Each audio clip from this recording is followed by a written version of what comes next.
Look at us, dude. What's up, guys? You're watching To All the Crowded Rooms, a YouTube channel to help provide insights to the DIY music scene. If you like our free content and want to help support us, you can do so by liking, commenting, sharing, and subscribing. Hit that notification bell. You get the alert as soon as the episode's posted.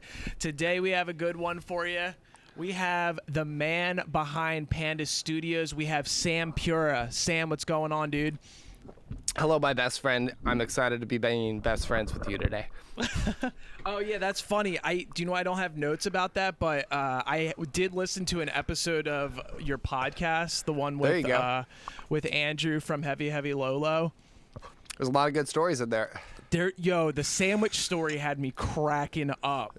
Yeah, man, that's a very defining tour moment in my life. That sounded like a band version of an episode of Curb Your Enthusiasm.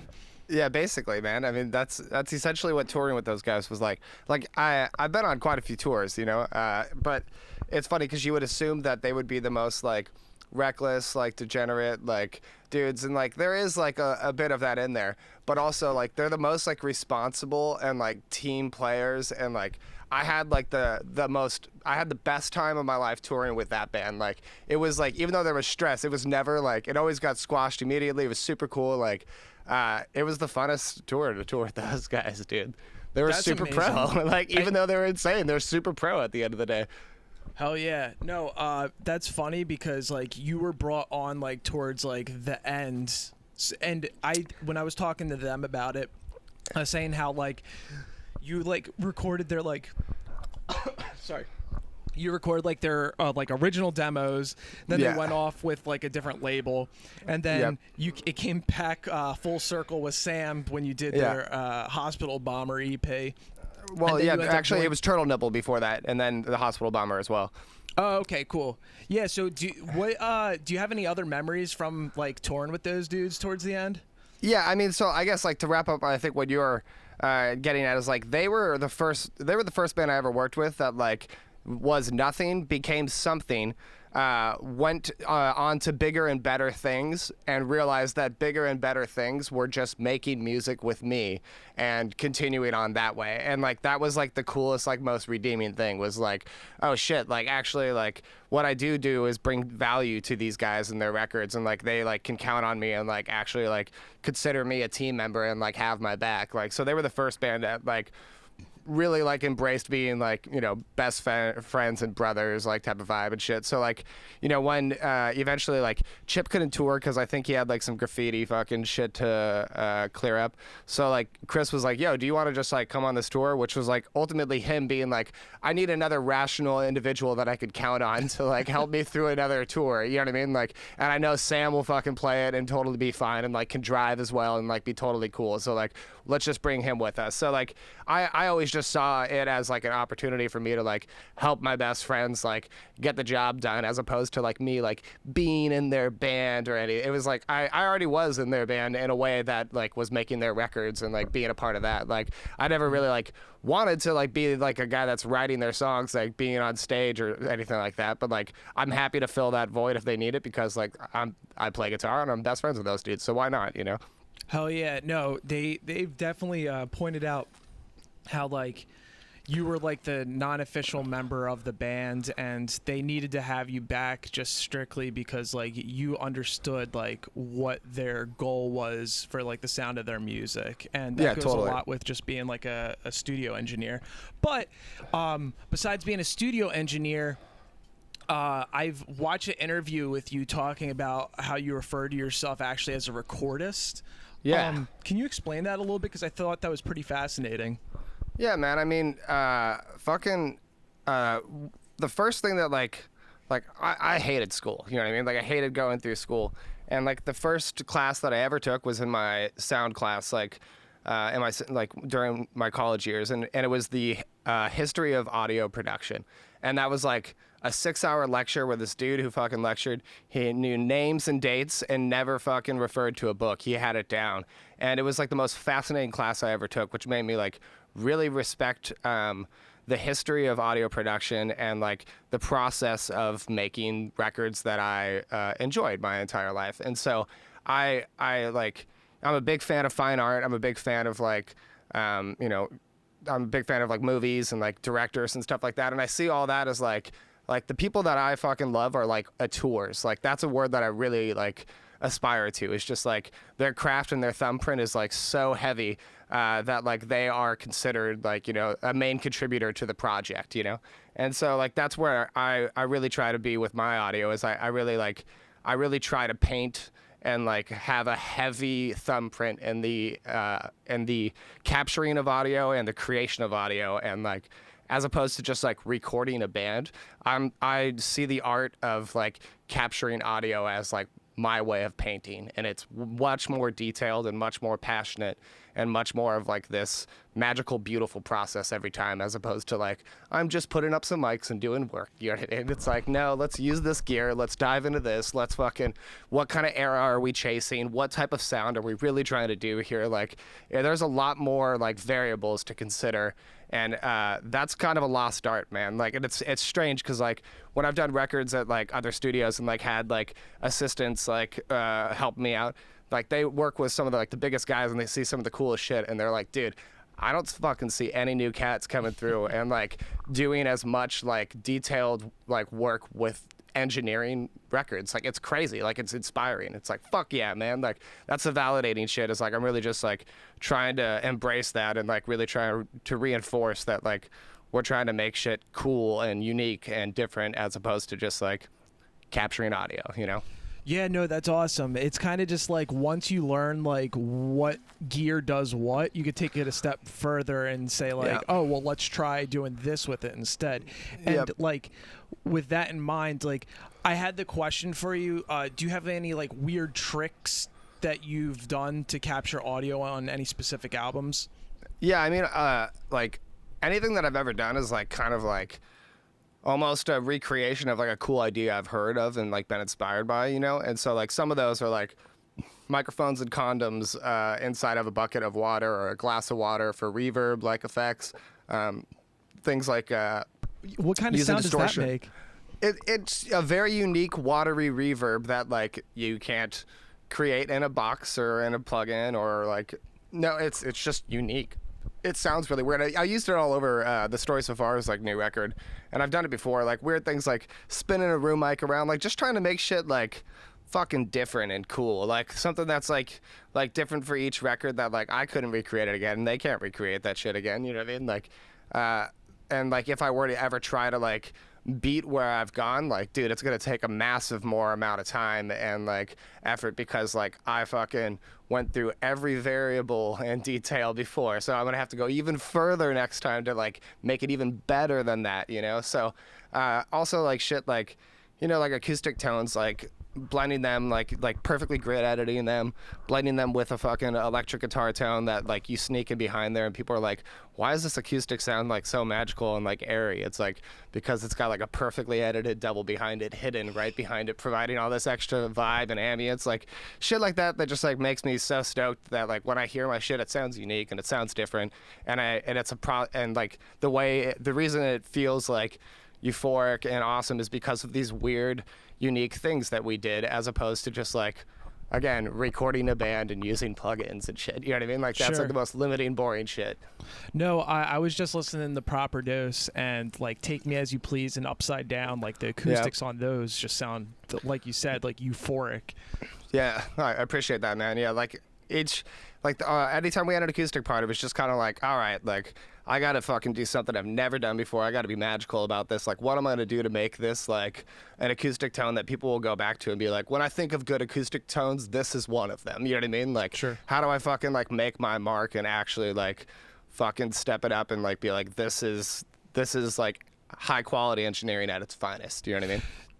So to do all this experimentation like with like recording like in different ways, like when bands like come into like Panda Studios, do they have to pay? I'm assuming like it's going to take extra time to like figure out like these new sounds, so they're paying time for like extra time. Time is money, and like ultimately then what you're getting at is the fucking thing that I posted the other day, you know what I mean? Yeah. Which is let's talk about the quality of your record and the three aspects, the three areas that you can go to. Yeah. So there's good, or there's great, and there's fast, and there's cheap, and there's there's a wrong answer to this, and there's a right answer to this, and then there's the answer to this. And the right answer is I want it great and cheap. Okay, great. Well, it's not going to be fast. I'm happy with that. If they want fast and cheap, well, it's not going to be great. I don't want to be a part of the project then. And the right answer, the one that I'm really looking for, is the people who go, all I want is great. I don't even care about the other variables. And those are the people that actually like make fucking positive contributions to the world with their shit. You know what I mean? Like that's where like the records that I've made that like have done the best, have the best response, those are the bands that say, I just care about great. You know what I mean? Sure. I had a question because like a lot of artists nowadays, they're doing stuff like DIY and like you hear it with like a bunch of like, I don't know if you listen to like SoundCloud artists and stuff like that. But Yeah, like, absolutely. with like Little Peep and stuff like that, when you listen back on those recordings, you could tell like he's just a kid just experimenting in his room. He has like no good equipment and stuff, but like Yeah. it ended up blowing up. And you know, there's like people like that like go into your studio and they're trying to make good records and stuff, and maybe they won't get like as many plays as like this kid that just like you know just popped up on SoundCloud. What do you think is like the necessary, like if you're an artist, like how do you know if you want to go into a studio to record like a very high quality like album compared to just like doing it on your own? Well, I think that there's a lot of power in people working on material at their homes now, and I think that that's tremendously inspiring, and I think it's actually becoming a necessary part of the process, and I embrace that, and I encourage it, but that also then creates it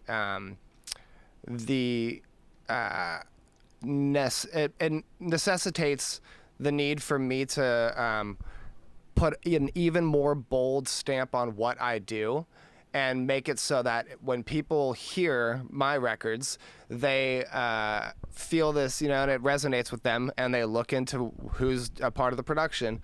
They'll say, you know what? I want to work with that guy because I like the shit that he's consistently done. And that's my best form of advertisement, and that's where I basically really just try to be a heavy part and a heavy like positive influence on the records that I do. You know what I mean? Yeah, for sure. No, let's take it back for a second and talk about some humble beginnings because when I listened to your podcast with Andrew, you guys were talking about the studio that you had built out of your mom's house, and basically you had like a bunk bed, but the bottom part was like where the studio setup was and stuff. Do you have any old pictures of that? I have like pictures of every iteration of my studio in like a folder. It's funny. I mean, I could maybe make a fucking history thing on my website for it. Send that over to me. Right? Yeah. I'll find all those and send you a link. I'm pretty sure it's on Dropbox. I can just link it. But yeah, they're I mean, the whole thing basically started because I was just a terrible student. I fucking hated school, and I grew up playing ice hockey, and then I was like too small and like couldn't really fucking be of value in ice hockey anymore. And like ice hockey was like my life. Like it was like the only thing that mattered to me. And so it was like I was like 16 when that happened, and I was like, okay, well, what's like my big thing now? Like I play guitar, I like music. Like I guess I'm just gonna really go head on into music. Like, and I thought about getting into film production before and like being a director, but audio just happened to be my thing, and it's where it made most sense. So like when I started, just working with my band at my home and like actually getting into like audio production, like it all just happened, and then here I am. You know what I mean? Like it's kind of one of those like it's kind of wild to look back and be like, oh shit, it's crazy that it's been like fucking almost like 18 years of doing this. You know what I mean? Like starting in my mom's fucking house. Like, and so that's like the other thing is like that, like looking back on that, like that gives me like a lot more like confidence and like validation of like, dude, at the end of the day, like I could basically be called an expert in this fucking field of work. You know what I mean? Like I've done this, I've put in so many goddamn hours. I'm basically and so like, it again reinforces to me that like if people are like, nah man, like I don't want to do it your way, it's like, all right, maybe we shouldn't be working together. You know what I mean? Like what do I know? You know what I'm saying? Like it's like my favorite scene from Happy Gilmore when he like the doctor's like, you can't play today, like you're gonna have to fucking like be sidelined. He's like, fuck that, I gotta play it. He's like, well, what the fuck would I know? I'm a doctor. Just walks away. It's like, yeah, like I'm at that point now. You know what I mean? Where I just like I'm really like I've been through it all. I fucking have like, you know, this is my 7th studio, and I've been here for like almost over 10 years at this point. Wow, that's crazy. Yeah, I know, it's wild, right? So it's like all the gear that I have here, like everything is like just so set up and so dialed, and it's like I could just walk in here every day and just make music. I don't even have to think about anything, and it's the coolest fucking thing, you know? It's like, because before it's like, you know, I was so unconfident, like I knew like what I was doing was sounding good, but I wasn't like really like you know, fully like confident in my value and like what I was doing. So it's like throughout all the process, it's like, okay, I really understand like what my niche is, and my niche is just making fucking records. You know what I mean? Like being an executive producer of records. So yeah, it's wild to look back on, and it's also like it's cool to just be like, fuck that, let's focus on making tight shit now. You know what I mean? Like, yeah. No, that's like the best cool. shit I've ever made is the shit I'm working on right now. You know what I mean? Like every single day I'm coming in and making tighter shit than I did before, which is so cool, you know? Yeah, definitely. No, but when you first started and stuff, like obviously you were recording your band and stuff, and you were like slowly building like new equipment and stuff. What was like the setup like where were you like recording like drums and vocals and stuff, if this was like just built out of your mom's house?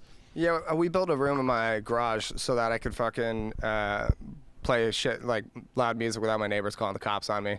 So that was like my first like studio. It was like a 1-car like fucking sized. It was like half of a 1-car garage. And you just took over. Yeah, and so like, you know, shout out to fucking Pro Tools, because like the first DAW I ever worked on was buying a 002. You know, I had worked on a 001 before. This is all Pro Tools talk right now, but started on a 001, and then basically bought my first system I bought was the 002. And that changed my life, man. Like that and a fucking G4 Mac Tower, I fucking killed it. And I was destroying, like, I was making so many records, and like so many, like, I was just recording my band, putting that shit on fucking MySpace. There was the time that like your song would like play automatically if you would go to someone's page, and my shit always sounded good on people's pages, and so I was always in people's top 8s. You know, I had to make a studio name, so I named it the Panda Studios, and it was in the fucking top 8s, and people would be like, oh shit, Heavy Heavy Low Low, fucking Suffocate, fucking I Shot the Sheriff, like holy shit, you know, and it just Were you gaining some scene clout? Yeah, exactly. It just one thing led to another, and I started having like I remember I was thought about this the other day. There was like a kid who like fucking paid me on his credit card to have like a band come and like fly out from Seattle and come make a record with me. And it was his mom's fucking credit card, and so she canceled the transaction and everything, and the band was like stuck in my studio in Oakland, and like had to like get like a bus back to like Seattle, and I had to like stop their session like in the middle of it and be like, yeah, actually I didn't get paid. This guy like committed fraud basically, and like it's like once that happened, I was like, oh shit, like now I'm actually like a fucking legit business. Like this is actually like I got people coming from out of state like fucking like trying to like, you know, use their mom's credit cards to pay me to fucking make records. Like, okay, something is happening here, and I'm starting to like gain some value and traction. Like I need to like lean into this more and like treat this as a business as opposed to like recording like some bands, you know? Oh, that's literally what I was going to segue into, because like when did you like make that plunge into saying like, all right, it's time for me to like get like some bigger space and like actually start paying rent on a spot that I could actually record at? Yeah, so I mean, I was like living at my spot, and then I moved into like a live work like facility where I was making records for a long time, and like my parents were paying for like all my college and my fucking rent at the time. So like once I was like, I'm like, all right, I got to move out of East Oakland because it's like sketch for one, and then two, I got to like get an actual place of my own and like kind of figure this out, and I don't want to live where I'm working. Like it just was driving me nuts, and I just like, dude, I'm a workaholic, so like being able to work like 14 hours a day was terrible. You know what I mean? Like for all of my life, I could never leave my work. So yeah, I was like, I need to get a different spot, and so I took like a few gigs touring, like did some touring for a while, and then like came back, started living with my girlfriend, or who's now my wife, and so she was finishing up grad school, and so I was just like living with her, crashing with her, and doing like renting other existing studios. Like it's basically like fucking you know, like freelancing out of existing spots, and it sucked like, you know, sharing my gear with people, and like, you know, basically like paying their rent and like being like, I should just fucking get my own fucking spot. And so I finally found this place. I had to do an entire build out. I had to like beg my parents to help loan me money for that, and it was fucking awesome. Got me started, and ever since then, like, there was like one brief period where I got like really freaked out about money. It was like, what the fuck am I gonna do? So I got a real job and like started working for the company Intuit, doing fucking website tech support, like in QuickBooks, like type of shit. And Nice. my manager there was this guy Suhab, like fucking shout out to him. He was actually just one of the coolest dudes. He and his brother make rap, and like they had like a song placement on like Scream 3 a long time ago, and like made a bunch of money from it. And so he was just like he understood music, and he was cool. And this was like right at the time that I was like starting to do the Story So Far stuff. So I was like working my fucking ass off at the side job, and he was just like one of those guys who was like, nah man, like you're good, man. Like, you just need to fucking go out there and kill it. You know what I mean? Like, if you do it, you're going to be, like, you're already fine. Like, you don't even really need this job, dude. Like, just go do your thing.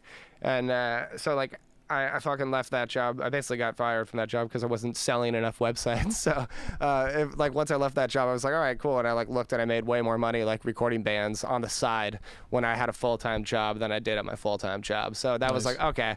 Like, that gave me the confidence to just be like, all right, I could just do this full time and like really fucking be chill. So thankfully everything's worked out. I mean, I've definitely had to lean on my wife a few times, and that's like, you know, never fun, but at least I'm in a much more stable and financially like chill spot than I've ever been now, which is pretty wild, especially during the pandemic.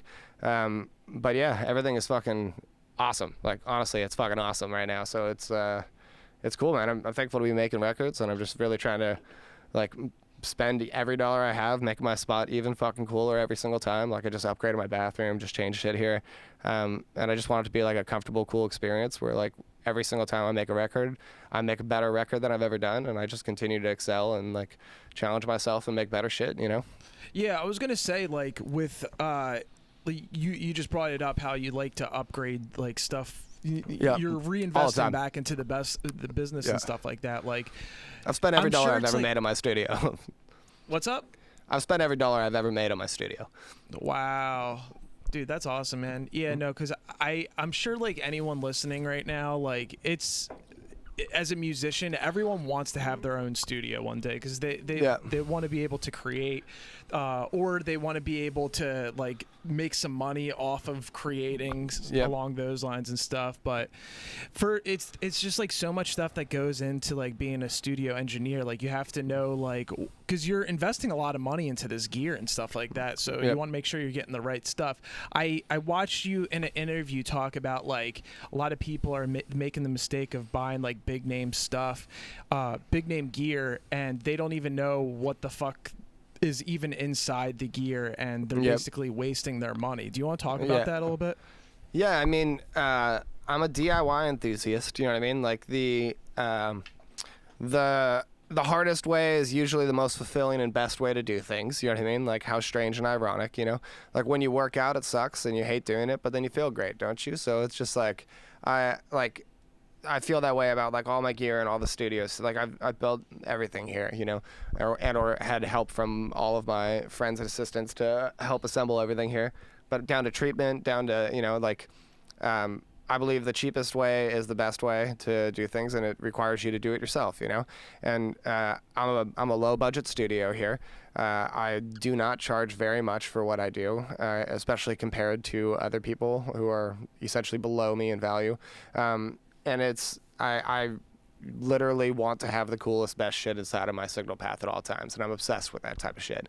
And so therefore I got into wanting to build my own gear, and like, you know, I was too busy making records to actually be a fucking goddamn electrical engineer, but I could put some stuff together, and I at least have friends that value what I do and want to help me and like be involved in that. And it's super cool, man. Like, right now I'm looking at my desk right here. I have a fucking Avid console that fucking Avid loaned me, and they're the nicest fucking company ever. And I have 10 fucking EQs that I fucking made from a rack, like a shelf, like an actual like SSL console. It's like re-racked. I got them from a dude in Australia who made them for me, and he's super fucking cool. And then I also have like the best preamps that have ever been designed by my idol sitting right in front of me, and it's the coolest, best gear. And it's like, no one has these EQs, you know what I mean? Like, very few people have these other preamps here because no one wants to spend $6,000 on 2 channels of fucking audio. but I'm inspired by it every single day I come in here, and I'm ready to use it. Like, I don't even fucking think about it. I just use it, and I get where I want to be going very quickly, and it's so fucking fun. You know what I mean? Like, it's just inspiring every single day. Like, so I find gear, like, I find being involved in the creation of your gear like really builds value to it, and it builds a lot more emotional attachment to it, and like the understanding of like the limitations of it and how to like, you know, really tweak these things. And yeah, so I highly recommend that everyone really look into a bunch of DIY gear. And like, you know, the short answer to like your basic question of like, you know, buying the name brand stuff, like all this shit gets outsourced and it all gets sent to fucking, it all wants to be made the cheapest as possible because they got to pay for manufacturing, they got to pay for fucking distribution. So what you're really paying for is like 30% of like everyone else's fees, and like really the product is actually only fucking like 40% of like the value of the components in there. Where when you're making DIY gear, that is like half of the cost. It is like 80% the actual cost of the product itself, and it's the best value possible. And they have even better fucking gear, like better components inside of it, because it's someone who actually really fucking cares about creating value and knowing that the cost is going to be low because you're going to build it yourself, and you can cut out every single person that has to fucking put more hands into the fucking percentage of making money, you know? You're a goddamn scientist. That's what you are. I'm a recordist. I love everything that's in my fucking signal path. I want to make sure that it's fucking awesome, you know? Dude, that's so dope, man. Much Yeah, man. respect. Like, Thank you, man. it's like once you establish being an artist, it's like now let's learn all the technicalities to all this Yeah, shit. man. Yeah, it's all about like defining the box in which you want to, like defining the size of your canvas, and like you want to see where you can stretch that and understand its limits, you know? And like that's why I like listening to fucking advanced ass music that I'm like, I have no idea what I'm hearing, and it makes me want to study what the fuck is going on and study the techniques that are like happening into creating those sounds, so that I can help implement that into my workflow and continue to flourish and make more unique art, you know? For sure. So another thing I want to talk about is the story so far. They are one of my favorite bands of all time, and I was wondering, what was the albums that you worked on with them? Was it all of them? Yeah, I've worked on every album except for their acoustic covers EP. Okay, cool. Yeah, no, that's some amazing work, like each Thank one. you. And I saw a post on Instagram where you talked about like you kind of like went your separate ways with them. Is that something you want to talk about? I'd rather like remain brief and like oblique about it, but I'm happy to answer any question. Okay. All right, we could skip past that then. Don't worry about it. Yeah, I mean, it's the short answer to that is like I had a falling out with the guys. It left me confused as to what happened and why that happened, especially if we were all so proud of the work that we had accomplished. And it made me be like, okay, it really made me question putting my emotional investment into future records, and like made me reevaluate how I approach things and if I really want to make records anymore. And it made me decide that it's a path that's behind me. It was put that way. It wasn't my choice, but I embraced it, and that it is what it is, you know? Can I respectfully ask you a question? Yeah, absolutely. So I listened to your podcast, and I was like, oh, Sam seems like such a friendly guy. Like, I can't wait to have him on the podcast and stuff. But then I watched your interview on Kerrang, and you seem like this super intense dude that's just like, once he gets into the studio, he like turns into an asshole, basically. Is that like kind of the vibe? You just get so intense with like the process of like creating music? It depends on how you interpret it. You know what I mean? Like, if my demeanor is intimidating to you, that says more about you than more about me. Mm-hmm. And it's really just comes from, again, let's go down to the grid. And when it comes to making those records, in all honesty, the two options they choose is fast and cheap. That's how they want to make records. And oftentimes I am the only one fighting for it to be great. And that makes me the bad guy. Surprisingly. You know what I mean? Like, right. But that's actually the scenario.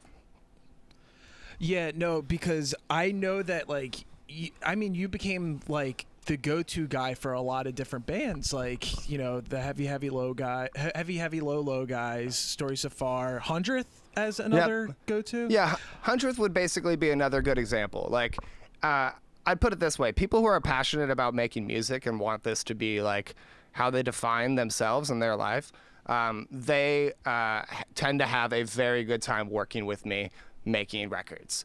The other people that want to just be in a band and tour and play music, and they find the studio to be tiresome, boring, stressful, those are the people that don't have a good time making records with me. Gotcha. No, yeah. Also, like, just like it just seems like you're the type of dude that like genuinely cares about like being like the extra member in the band, because you give such a shit about like how the final product is going to sound. Like, too even, much like, so. Yeah, even besides, problematically so. Like even besides, and that's like, the truth, though. You know what I mean? Yeah, I'm sorry that I yeah. interrupted you like 3 times, but yeah, sorry, my bad. Keep going. Yeah, no, you're just passionate about this interview right now. You know? Yeah, I'm in there. Yeah, besides even like the records, like I've even like I remember back in the day like seeing the Waiting Room videos, which I didn't even like connect it to being like Panda Studios, but I used to watch those videos all the time, like the Title Fight one, the Story So Far one, the Man Overboard one. Like whenever I was hanging out with like my friends and stuff like that, we'd be fucking smoking weed and I'd just put that on in the background. Like that was some of like my favorite live videos. Yeah, thank you, man. And it should be noted that every single one of those videos we made them for free. Nice. We made them for free. We receive no ad revenue off of that. Videos that have almost gotten millions of plays, and those labels receive all the revenue from all of that and throw ads on it, and we receive nothing. Why is and that's that? one of those, because that's the way the fucking game works, my friend. We don't own the content. We don't own the songs. We don't even own the essential official rights of documenting the entire thing unless there was an agreed upon transaction contracted out that this would be split for a remaining time, or et cetera, et cetera. And we went through everything. I had multiple managers, multiple fucking lawyers get into this, and that's why we don't do that shit anymore. It's because at the end of the day, it had to be a labor of love that positively contributed to your life and never financially contributed to ours. And it positively and spiritually and creatively contributed to my life for many, many of the episodes. And then it became a chore and a thing that everyone else was receiving benefit from except for us. And that's when everyone decided not to do it anymore. Dude, I completely get. I don't know if you've like scrolled through like our content and stuff, but dude, we put a lot of work into creating all this content for this band, and we've never charged a single dollar for anything that we've made for them. It's like, a labor of love. The videos, the audio production for it, the graphic design, the just cutting down the clips for people to post on their stuff, and you know, it's you know, we're doing a big thing for our scene, and it's turning into a chore, and it's becoming a lot to handle. You know what I mean? But so I completely understand where you're coming from with that. But so those videos are some of the best videos, man. Like, Thanks, when did you like decide you wanted to start doing the Waiting Room? Well, I met Evan from Fight Fair, the guitar player, who's like one of my best friends. Like, and he's just like he's such a cool guy. Like, again, if you're a passionate, creative individual that like wants to make content that's gonna like, you know, help add value to your life and be able to promote you and stuff like that, this is like, you know, we can have a great time together. And so Evan's one of those guys who's like, dude, let's do some video shit. Like, I'd love to help you out. I love doing video. And so we became real good friends, and I was just like, I got this idea. Let's do fucking live video. Like, I can get these bands. Like, it'll be fucking cool. We'll put that shit up. And it's like, no one was really doing that other than like big fucking HQ like things. Like, I was inspired by like fucking... No, it wasn't even Audio Tree yet. It was like fucking AOL sessions and like. Shout out. I was like, I remember watching a Glassjaw one, and I was like, what? This is fucking tight. And the drummer's in a booth away from everyone, and I'm like, this is fucking sick. This is on AOL. Like, God, this is one of my favorite fucking bands, and I'm watching them on AOL, like, tight. And so, also the other one was From the Basement with Nigel Godrich started doing them with fucking Radiohead and shit like that. And so I was like, I want to do that. And I think it's going to be a good way to like show that I know what I'm doing, and like it'll be tight because it'll give me an opportunity to like record these songs live and try to beat these people's fucking records and smash towns and fucking make them good. And like sometimes they kind of sounded better than people's records sometimes, you know what I mean? And it was pretty cool, you know?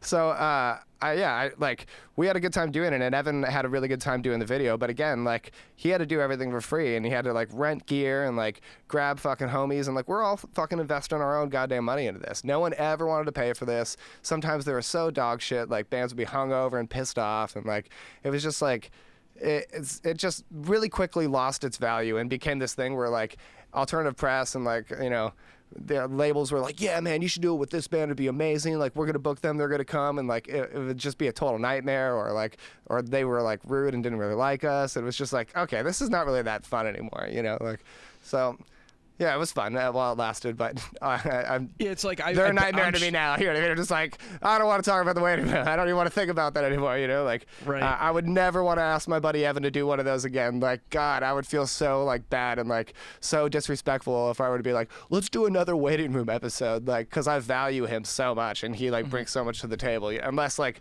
someone wanted to pay good money, you know. Well, do you know what, Sam? I have one request for you. With the waiting room, do one final episode once Heavy Lolo drops the Cutter songs. Yeah. We'll do something. They don't have any legit live videos. Yeah, well, I mean, I'll put it this way. I've been trying like you know, I've been trying to do this for a long time, but it's I just get too busy like needing to make money and make records and stuff and getting booked, which is a great problem to have, you know. But at the end of the day, I've always just wanted to like start my own record label, release my own content, release my own songs, create my own bands, like pair things together, and always release a new song, a live video performance of it, the live performance of it, and a music video of it for every fucking song, dude. Like, and like go hard on like everything. But that would require me to do nothing but make material, and I'm not in that financial spot yet, but I'm trying to get to a point where I can just focus on making content, putting it out, and having that be a thing, you know? So yeah, like if like, and when we finish that shit, expect video to come along with that. Like, I just wouldn't do something without doing content like that now. And also like, that's the thing too, is like, being involved in like making like a 100th record and like making like a Spirit World record and like you know, there's a few other projects that like really understand like my potential of being like helping executively, creatively produce everything. You know what I mean? Like, I want to see your artwork. I want to see your fucking video. I want to help make sure that everything is aligned and that we're actually making tight shit. Like, because I can make a cool record and then you can make a dog shit video. You can have a dog shit looking record, dog shit merch, and everything just starts to fall flat and it doesn't feel proud to like really promote the whole thing. You know what I mean? As opposed to like, dude, watch this video. How cool is this, dude? Watch this, like, look at this artwork. Look at this logo. How cool is this? I know. And then listen to the record again. It's tight, right? Isn't it cool? Like, I want the whole package to be good.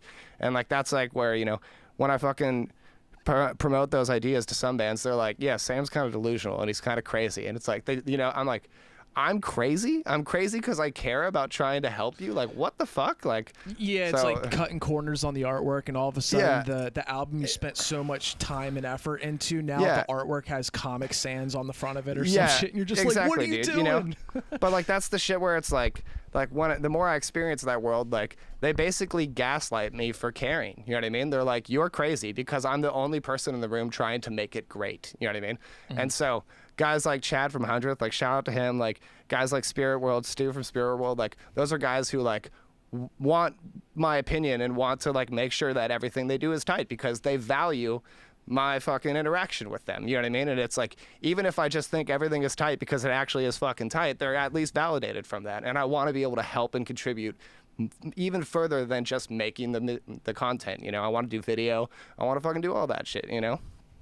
That's awesome, man. No, Yep. I respect that so much, because like it's almost like you don't want them to give up. Like, it's like we're almost at the finish line. Like, let's just finish strong with the rest of the shit besides recording the music. Yeah. It's kind of not even like, I never even see the finish line. I just see it as like, well, how do you keep the development? How do you keep the steam going? How do we keep the fire going? You know what I mean? Like, does it need more wood? Well, let's add more wood. Oh, does it need a lot of wood? Well, let's fucking throw a lot of wood on there. Like, what do we need? Are we trying to make this bigger, even bigger? Are we trying to take over the whole forest? Like, well, if we want to try to take over the whole forest, we're going to have to fucking do this, you know? Like, Are we speaking more though towards like DIY bands that you record, or I mean, that, basically like, don't everything have that I do labels? is DIY. You know what I mean? Like Yeah. everything I do, I build it from the beginning, and then the label becomes involved, and then they go, "This guy Sam is delusional. He's crazy. He's expensive. You should work with other people." You know what I mean? And so like Right. Heavy's the type of guy who's the first band who's like, "Okay, sure, we'll do that," and then they do that, and they're like, "Why the fuck did we do that? That sucked. Let's never fucking."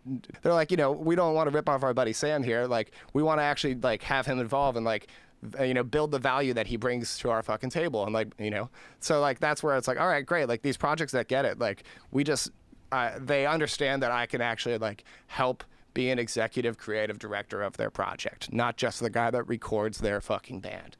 Cool. Well, let's talk a little bit about Spirit World's Pagan Rhythms. Yeah, please. You said you wanted to explain a little bit how why that record's so important. Oh man, it's literally one of the most important records I've ever made. This guy, like, and here's basically why. The whole project is the brainchild of my buddy Stu. Stu is like, I got this metal record that I've been writing, and I want to make it with you, and I want it to be awesome. And so Stu's the type of guy who is like, yo, I get it. I'll fucking do whatever Panda says. Like, even if I don't fully understand, I believe in I believe in his dedication to this, and I believe that he'll see it all the way through. I'll do whatever he says, So ultimately, like, we spent all this time, like day one, basically he brought me MIDI drums and like all of his guitar DIs that he wrote for his entire album, which again, like this is the importance of like a guy like Stu having his own personal studio to work on his own ideas, on his freedom, and then come to me and basically say, this is my screenplay. This is my storyboard.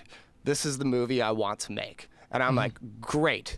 Let's fucking go through your script line by line. Let's go through your storyboard and let's make sure everything is fucking perfect. So I fucking change all the MIDI drums. I change the tempos. I do whatever is necessary to make the song great. Maybe I don't fucking touch shit. You know what I mean? Whatever is necessary for me to feel stoked on the song. And so then from there, Stu is like, all right, what's next? What's next is we're going to play all of your fucking guitars together and we're going to make them great. So Stu comes in, sits down, and I'm like, you're going to play this guitar. Play that riff.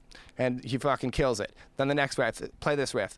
Give me the guitar. I can play that riff better than you. So we're just trading off back and forth, and there's no like, no, fuck you, Sam, let me play it. It's, sure, if you're the guy that plays it better, play it. Who cares? This is about making my record amazing. Like, I don't care about any of this other than let's make my record great. Exactly. So at that point, Stu starts making the jokes about like this being a Steely Dan record, which is, one of the coolest bands in the world, who the reason they're the coolest band is because they hire all the fucking session musicians to make their fucking music for them. You know what I mean? Like the best fucking players in the game. That's how Steely Dan worked, So it's like, at the end of the day, even though Stu doesn't play guitar in his band, even though I don't play guitar in his band, we're the guys who are going to be the best to play guitar on this record and make this record. So we play all the guitar, put it all down. Then I play all the bass, put it all down. We have his friend Matt come in, do a couple overdubs, like a couple fun stuff. And then from there, it's like, what we're missing? Solos. We're missing fucking crazy solos, crazy fucking whammy guitar. I can't fucking shred. I'm not a shredder. I don't own a fucking whammy bar guitar. I don't fucking own like a Floyd Rose guitar. Who does? Post on Facebook. One of my good friends, Randy, hits me up. And he's like, yo, I can fucking shred anything you need. Randy, come on in. Randy comes in. He meets Stu. I'm like, Stu, this is Randy. And Stu goes, let's get one thing straight.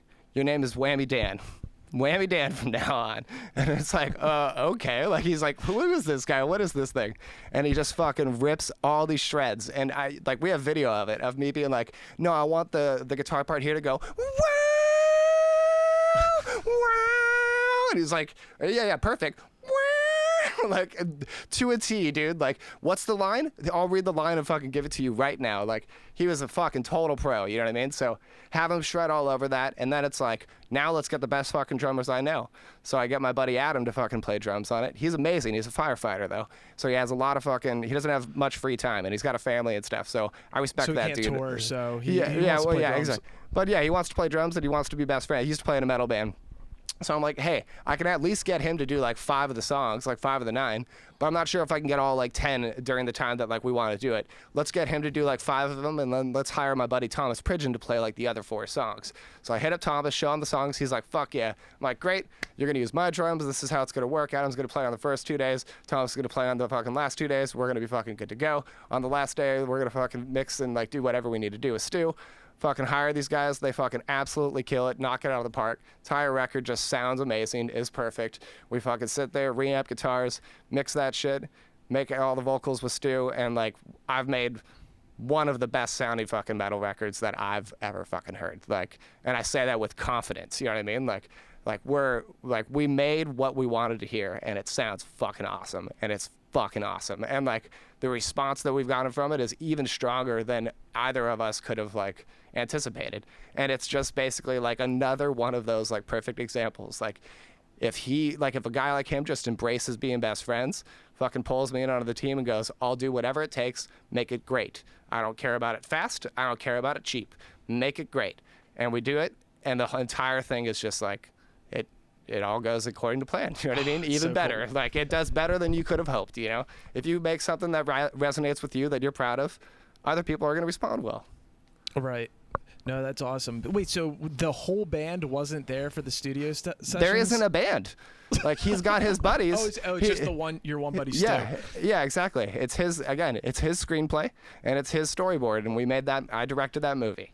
And so at the end of the day, he can hire whatever actor to fucking be in his band and play it. He's got 2 buddies that play guitar. He's got a dude that plays bass. He's got a guy that plays drums. He's got a band, not a problem. It just doesn't even matter that they need to play on a record. Who the fuck cares?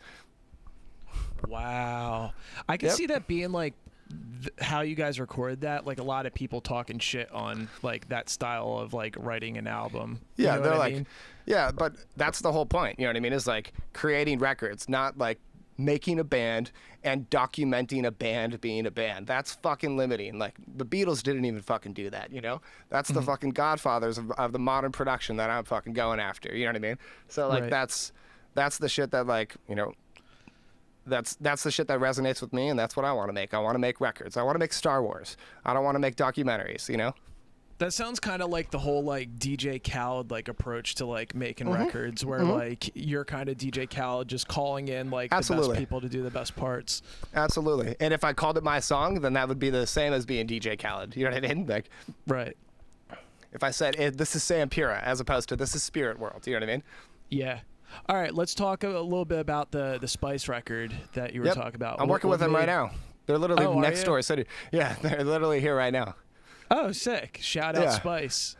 So how's that record going on right now? Like, well, so we're making a couple new songs right now. It's cool. I mean, everything with them is always like kind of on a limited like constraint because they live in different areas and shit. So it's always a little stressful to kind of try to smash shit out. But it's great. I mean, they're fun to work with, you know. I mean, Cody's the guy to really like shout out because I've worked with Cody a long time through Sabretooth Zombie and stuff like that. And he's like also just a brilliant artist. Like I pitched his artwork to the Story So Far for their initial album cover, and that's what they used. So like, you know, that's like I was involved in like helping with their album artwork initially and being best friends and being like, you should get this guy to do it. It's way better than that. Like, so anyways, and they still use his font as their logo. You know what I mean? Like, and so anyways, he's amazing. He's very talented, and he like really wants to make cool shit. So every time I get an opportunity to work with Cody, like I really want to take his projects all the way. And so the rest of the guys in the band are totally cool. It's cool to work with Ross. Ross is a nice guy. He's a funny guy. But he's super cool to work with, and he's very trusting at this point, at least. Like the first time I worked with him, he was like, "Who's the Sam guy? Like, fuck this guy." But like a day or two into the process, he was like, "Okay, cool. I like Sam. Like we're all good. Like this is gonna be cool, you know." So if anything, like they want to toy the line of like produced and also like garagey sounding, and I'm like, yeah, I'm gonna make you sound garagey, but like really clear and really awesome and very loud and extremely well produced. So like, don't worry, it's gonna sound awesome. So it's always kind of a process helping or encouraging them to just trust me. It's gonna be okay. I have their best interest too, you know. Nice. Yeah. No. What kind of music do they sound like? They're like indie, right? Yeah. I basically like describe it as like it's like that band Fucked Up. You know what I mean? It's like indie, hardcore, fucking punk. It's all that like put together in a really cool hodgepodge way. It's almost like you know, it sounds very fucked up and sounds very like Velvet Underground-y at times. Like they bring all of that to the table. They're just a cool like hodgepodge of vibes. Nice. I'm stoked to hear that. Yeah. The one album that you've just been working on that I'm really stoked to talk about is the 100th album, which you sent me yesterday. Dude, that was a fun listen because hell yeah, dude. That's not the type of music I typically listen to, but like especially because like I knew we were gonna do this interview and stuff. Like I was listening for the production, and it was such a fun listen to listen to those songs. Like I could tell that like you had a really good time like playing around with all the different sounds you were creating to make this like indie space pop vibe. Yeah. So the importance of that record, and to go along with your first thing, is like the reason that record is because Chad, the main songwriter and singer of that band, he's the fucking main executive producer of that entire project. You know what I mean? And he's the guy who like he does everything, dude. He's the screenwriter, he's the fucking director, he's the fucking cinematographer, he's everything, man. And at the end of the day, I'm really just like the executive like co-producer. You know what I mean? Like I really help. I help him reach the finish line as opposed to really curate his entire scenario and sound for him. And the cool thing is that like through the process of working with him, I think he's gained the confidence and like sees the value in doing things the way that he does it, and actually just following his ear and making the songs that he wants to hear. And I think that he really understands the value I bring in terms of like he can give me something and I can help him really make it more cohesive and add this like help him achieve the feeling that he's trying to get from his music. You know what I mean? And Sure. It's a cool opportunity to be involved in that way, as opposed to like record every synth sound for him, record every vocal. Like it's fucking so fun. Like I get to be a part of one of my favorite records of the fucking year, and that's like such an honor and such a privilege and super cool. And I see that opportunity as one where, okay, I really got to make these mixes count. I really got to bring it to the next level. I really have to like strive to like really make an impact on this, where when people listen to this, they're gonna go, holy fuck, what is this? This is some of the best production I've fucking ever heard. And that's like, fuck yeah, Chad, we did it, as opposed to like, yeah, man, look what I did for that band. You know what I mean? It's like I feel so honored to be a part of helping him achieve the desired end result. Well, yeah, that just sounds like Sam Pura, what he does. He's the dude that becomes the extra member of the band. A question about Hundredth though is because like I didn't know that like it was kind of just like Chad as like the main dude or whatever. Yeah. That's like kind of just like the driving force. I happen to notice like through like their old music, they were like this hardcore band, and then like out of nowhere they just completely switched up the complete polar opposite genre to like this like indie 80s kind of sounding band. Do you know what's up with that? Well, I mean the basis of the conversation is none of those guys listen to that music anymore. They don't strive to play that type of music anymore. They don't want to like turn on that music and be like, yo, like to my wife or my family, like, listen to this fucking new stuff I just made, and it's like just a super niche hardcore thing. Like they reached a ceiling really quick in that world. And making like a record with them when I was making Rare, like the whole vibe was like, we're about to go on Warped Tour, and fuck Warped Tour. Like Warped Tour sucks. You know what I mean? And like not because Warped Tour sucks, but because at the end of the day, if that's the biggest achievement that band can achieve, we're not healing the world. We're not fucking thinking Coachella. We're not thinking Lollapalooza headlining. Like I'm talking about like how can we make, like I watched Metallica at the Giant Stadium a couple years ago, and I like almost cried watching them, not because they were so good, but because I realized I would never see a rock show in a fucking stadium ever again, because rock is fucking dying. So what can we do to fucking, actually make a positive contribution and fucking elevate this band? And so with Chad, it's really like, well, what music do you want to make? And it took him a process of making a record and starting to work on his own material and like really dive into like learning Ableton and stuff and making music for him to be like, what I want to make is this song that I'm working on right now is what I want to make, and it's like, fuck yeah, dude, like this strong vision. And that's like what's really required to be successful in this field, is you have to have so much, like you have to have a really good screenplay, you have to have a really good storyboard. Like you can't just come in and be like, I got some ideas. Like, no, man, like sell me on your fucking script, sell me on everything that we're about to do here. We're about to make Star Wars. I want to make the new, like, have you seen the previews for the new Christopher Nolan film Tenet? Oh no, I heard it was really good though. Dude, I can't fucking wait to see that film. Like, I'm so excited for that film to fucking come out on Apple TV whenever it's gonna come out, because that looks like the most fucking awesome shit. And like, that's what I want to do. I want to fucking make a film that no one's ever fucking made before, you know, or I'd at least try to. You know what I mean? Like, if I could at least try to, maybe I'm gonna land somewhere close to what my achievement, you know, or my desired end result. So, yeah, just like Hundredth is the only band that really gets that, and like, you know, besides like Spirit World or like Dangerous is a good one too, who like, you know, really understood that when I worked with them.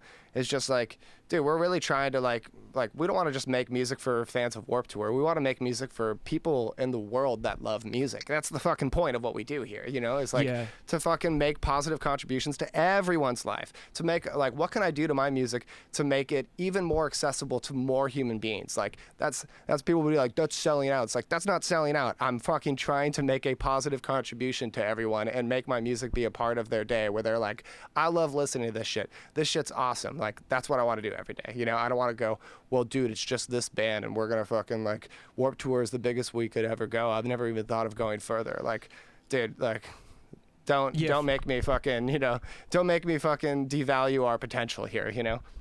Yeah, for anyone that's listening right now, I got a listen of the new Hundredth record, and Sam definitely raised the ceiling with creating this, because it's not just a Warped Tour band or whatever. It's just like I definitely get with what you're saying with how like it's definitely like a rock album for the masses, because anyone can listen to this album. It's just so easygoing and chill and just like catchy and just makes you feel good when you're listening to it.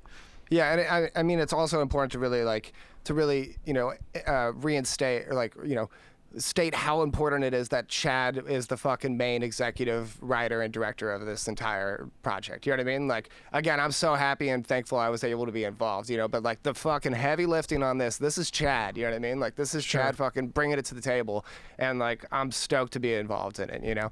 Like, if I got an award for this, like, I would have to sit next to him and be like, no, you talk, this is your thing. Like, I had to take a back seat on this one, because that's really like my role on this. Like, I let him drive, you know? Yeah, he really wrote some really great songs for this one. He's very talented. I wouldn't be the least bit surprised if this got some big attention when they drop it. It should, man. And that's the thing is, like, you know, they don't have a label. Like, the album comes out next week.